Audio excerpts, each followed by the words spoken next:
Many, if not most people, have access to a GPS, a global positioning system. You just type in your little destination and it talks to you. Take the next third exit at the roundabout. So I do. Most times, not every time, most times it gets you right to where you're going. Wouldn't it be great if you had an imaginary GPS and you could type in the destination, heaven, and it would tell you what to do, what turns to make, what choices to make, maybe who you should associate with and who you shouldn't associate with. Every day we're faced with choices on this road of life, and some take us toward the Lord and some take us away. In the gospel today, Christ gives a set of directions to the disciples. He said, "I am the way, the truth, and the life. Follow me and I will lead you." We might ask ourselves today, where is Christ leading me? Am I cooperating or am I resisting? If he seems to be leading us in a certain direction, we ought to pray for further guidance. Guidance from the Lord, or maybe seek guidance from a valued colleague or friend. These days we are reading from John's Gospel in a section that's called the Farewell Discourse. Jesus is saying goodbye to his disciples. He's preparing to die and to leave them.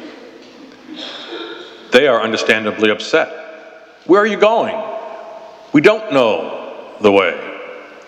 And the Lord says to them, and in a sense to you and me as we hear this gospel, trust me. I am the way, the truth, and the life. As we gather in prayer this morning, perhaps we could focus especially on those in this congregation, or maybe in your family and friends, who seem to be struggling with a decision, who are trying to maybe get order back into their life. And maybe through our prayer, we can assist them. We need to hear the Lord say to us, as he said to the disciples, "Do not let your hearts be troubled. Have faith in God and faith in me." There's an old story about a missionary who was asked, how do you begin to speak about God, or even Jesus Christ for that matter, for people who have never heard of him, who have no concept? And the missionary said, well, I begin to speak about the difference between a peaceful heart and a troubled heart. He said that seems to be a universal experience. We can all identify it by different phases and times in our lives. And then I say, if you can identify with a peaceful heart, I say that it is God who gives you that peace. When we have decisions to make, especially more important life decisions, if once we make the decision we are at peace, if our hearts are at peace, we've probably made the right decision.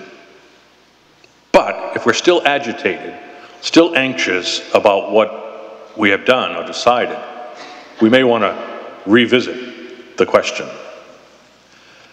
Do not let your hearts be troubled. Have faith in God and faith in me. Our prayer today is to the Lord, asking for guidance and direction in my life journey. And we all look forward to the day when that fictional GPS can make the announcement, you have arrived.